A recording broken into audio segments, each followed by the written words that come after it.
Hi, everyone. It is Kristen Williams with the Williams team at Keller Williams in Austin. Looking forward to sharing a little bit of perspective around the more national perspective on the real estate and market and the economy.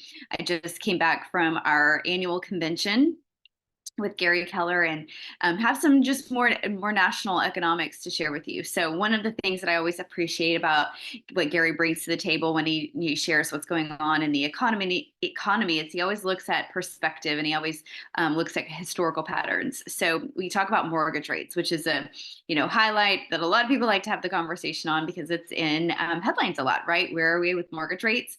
If you look at the historical average dating back 50 years, the average interest rate is 7.74%.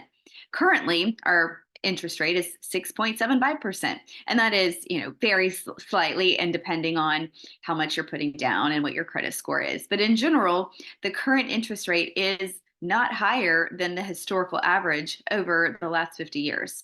So it's just, always good to put that into perspective. Gary just reminded us that we'll never see 3% interest rates ever again in our lifetime. And if we do, there's something extremely bad happening in our economy. So if we happen to see that in our lifetime, then something bad has happened.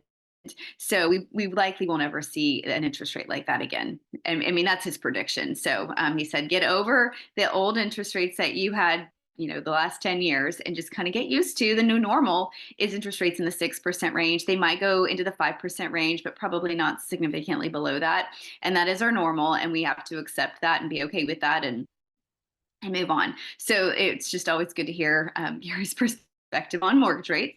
He also talks about affordability. You look at the affordability trend line is 27%, and currently our affordability is right at 32%. So we're about 5% above that trend line.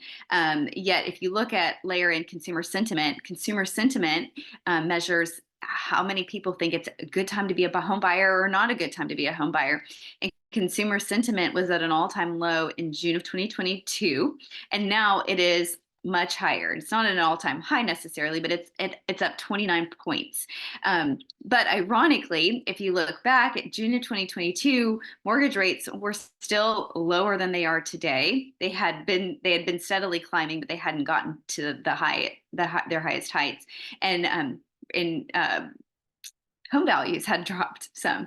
So it actually wasn't an unaffordable time necessarily. If you look at the affordability trend line, it was more affordable of a time in June of 2022 when sentiment was at an all-time low, or at least over the last few decades, it was at an all-time low. So reality and, sentiment don't always align. And so that's just kind of a reminder to myself and to all of us.